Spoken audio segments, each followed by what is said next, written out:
Welcome everybody to another episode of The Unconventional Path.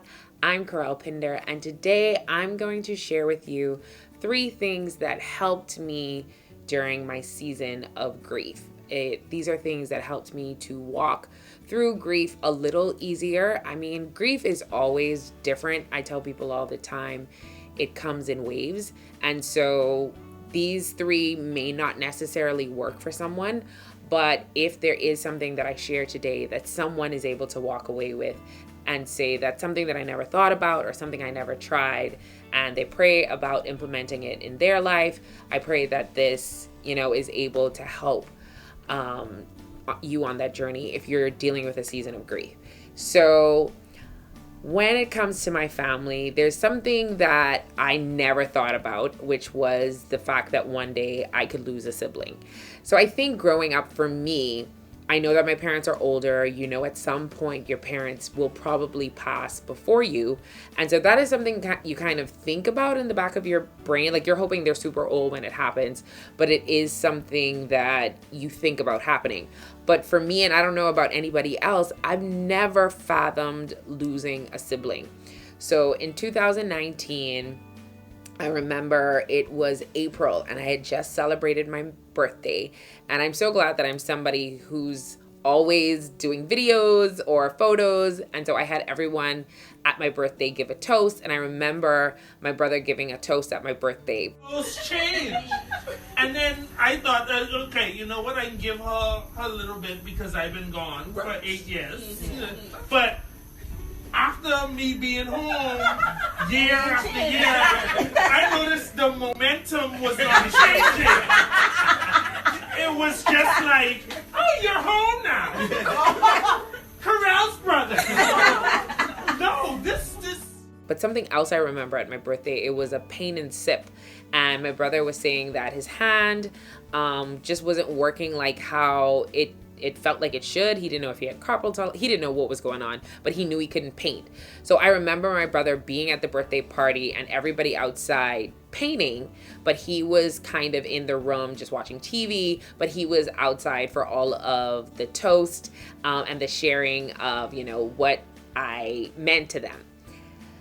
So I was really excited that I had that memory of my brother, and I went away during April and I came back and my mom said he was in the hospital because the movement in his hand started to move from his hand and was moving along the rest of his body. When we found out in April that my brother had a stroke. And so we were concerned about what happened and just thinking that it wasn't that serious. He could go through physical therapy, he could make his way out of it and it'll be fine. So he started to do physical therapy, and at this time he was still driving, and I started to notice that, maybe you shouldn't be driving. You're trying to get over the fact that you had a stroke. You have to go to physical therapy. I told him, let me drive you to physical therapy every day. That's something I want to commit to doing. So I started to do that, and then I realized that he wasn't getting any better. And so after a while, I took me and 2 of my friends by his house, and I said, I know you live on your own. I know you've been super independent. My brother was 3 years older than me. And I asked him to, allow us to pack up his condo and move him back home with my parents and I. And he did not want to do it. He was living on his own for a long time, but I could just see that he wasn't getting any better. I was going to physical therapy with him 3 and 4 times a week, and he wasn't progressing better. It was just something that just needed more attention. And so at the time when my friends and I went there on a holiday and packed up the entire house, we were really thinking that it was just a temporary thing, that he'll just come and live with us for a while. So we did that, and he was living with us for a while. And so I just became a full-time caretaker. I had been working for myself for a few years. This was 2019, and I think at the beginning of 2018 is when I started my business. And so at 2019, I started to become a full-time caretaker. My brother was in real estate, so I started to deal with a lot of his clients just so that once he was better, that he would be able to work with these clients. So I was keeping up with his clients, keeping up with my clients, and becoming a full-time caretaker. But at the time, I was thinking that this is only a season and this is what you do for family. And I just didn't think anything of it. Eventually, my brother started to get a lot worse. We kept going for different tests to find out different things that might have been going on, to see why when he was having these strokes that the strokes kept happening. Apparently, my brother had a rare gene that was affected when he had a lot of stress going on. And when you work for yourself, and especially in real estate, you're not sure when, money's going to come in on a consistent basis. And so some people just are not preconditioned in order to deal with stress levels really well. And so these stress levels affected him on another level. He kept having strokes, and it just kept getting worse and worse. And so he was in a hospital for a very long time. And at the time, we're still praying. We're still thinking this is going to come through. He was not getting any better, but I had a trip scheduled to go to Greece that summer. And I remember talking to him, and he was saying, no, you should go. I think that you should go to Greece. And so I went on the trip, and I was afraid for a good bit of the trip, because the one thing that I didn't want to happen is that for some reason we lost my brother while I was away. Thankfully, I came back from Greece and he was still there, but he was no longer verbally communicating. So he would communicate by raising his thumb or looking you in the eye, but verbal communication was lost time I came back from Greece. Again, I'm expecting some miraculous, and so is my family, recovery from what my brother's going through, but he just continued to stay in the hospital. And unfortunately, on August 24th, we lost my brother. And I just did not expect it. And when you go through grief, a lot of things happen, and you go through this process of where you're asking God what is going on. And so that leads me to the 3 things that I believed helped me during my season of grief. So one of the first things was just being honest with God. Like, I think if you're a believer and you're just pretending that, no, I get it and I'm okay, I don't think that it's going to be easy to walk out grief, because if you're honestly not okay, then I don't think you can get to the bottom of what it is with God. And I think when you realize that having a relationship with God means that I could be real and honest about my feelings, because you know my feelings anyway, I think that makes the relationship so much better. So I remember just my family accepting it before I did. Like, I couldn't understand what happened. I couldn't understand why God would allow us to go through a long season of creating a prayer group, of fasting daily, of creating a prayer wall, doing all of that if you weren't going to save him. And, you just think like, I'm a believer and I believe in you. And my brother was 37 at the time. So I just don't see where the good is in this.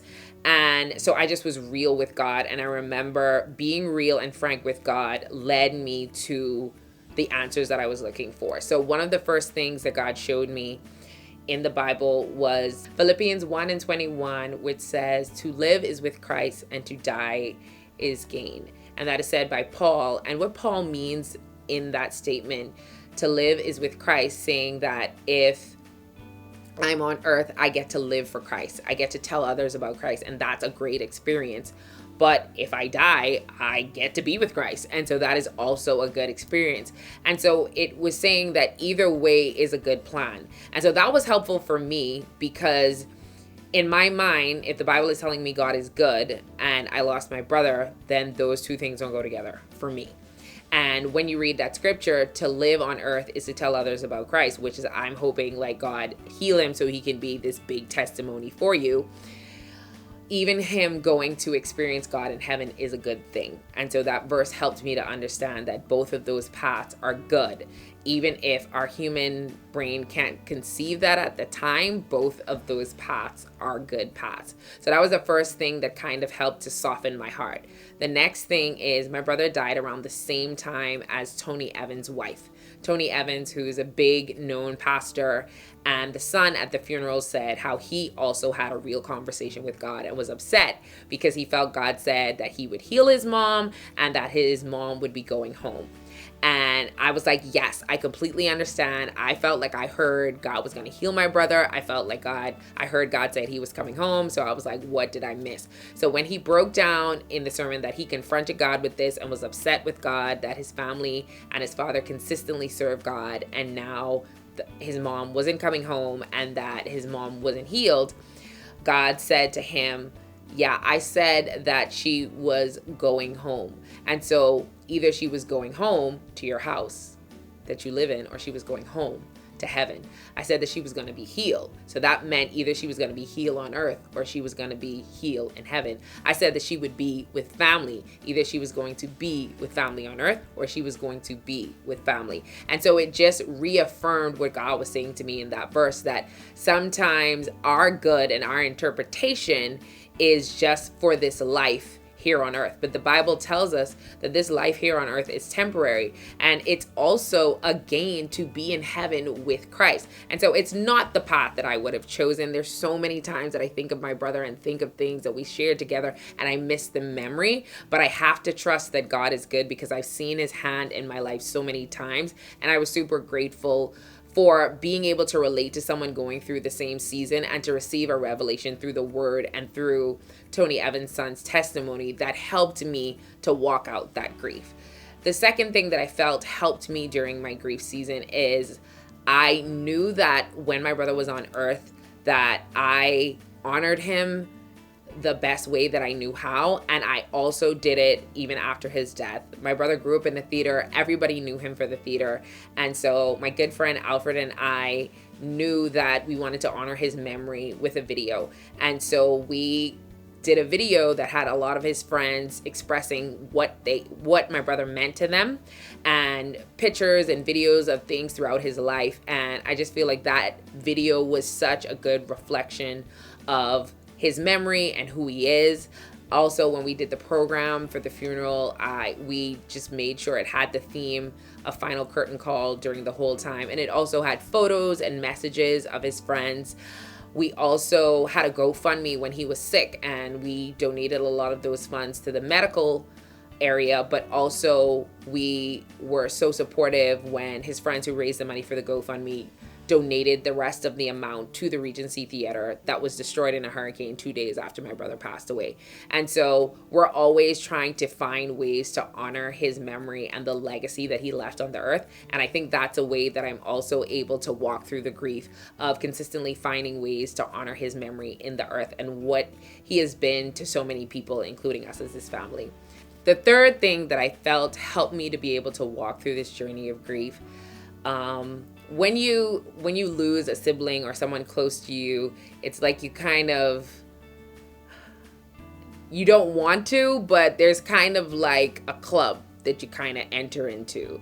And so there's actually a Facebook group of friends, and I didn't know that this group existed because I never had someone close to me that passed away, and they had this group in the Bahamas called Angels of Paradise. And so basically it was a grief support group that's on Facebook, and kind of you can come in there to vent if you want to. They just have that support and community. And I had one of those members, they lost their sister the year before. And so when I lost my brother, they reached out to me and they asked if I wanted to go to lunch. And she became like a mentor, a really great friend. And from time to time, we go to lunch. If she's having a hard day, she'll send me a message and we'll talk. And vice versa, I have the same thing. So I kind of gained a community during that time of people who had gone through that experience to be able to relate to. Also in the Bahamas, when someone passes, there's this thing that people do if they always come to your house, and it could get overwhelming because you're just trying to deal with your emotions and people are constantly coming over. And so you kind of go through the motions and you don't really remember everyone that comes. But there was one day during the many days after my brother passed when people were just showing up with food. And I had heard a knock on the door, and they were two mentees. They were in the 11th grade. They were in a play that my brother and I directed the year before he passed. And when I saw them ring the doorbell, I was like, what are you doing here? And their parents were in the car and they were like, we came to visit. And for me, it was such a great, I had been irritated by everybody just coming while I was just trying to be alone that whole time. But having two 11th graders show up at my door saying I don't know what else to do other than be here for you. It was like, come on in. And we kind of sat on the floor and drank soda and asked them about life and what was going on. And we, shared memories of them with me and my brother the year before in the production. And it was just a really great, comforting time to know that I've always seen myself, if I'm the mentor, I'm always pouring into you. And so to see mentees take up the mantle and say, during your hard time, we want to pour into you. We want to be there for you. It meant the world to me. So having that community around me of people who were super supportive of me on that journey. So those were the three things that I felt like really helped me to walk through the season of grief.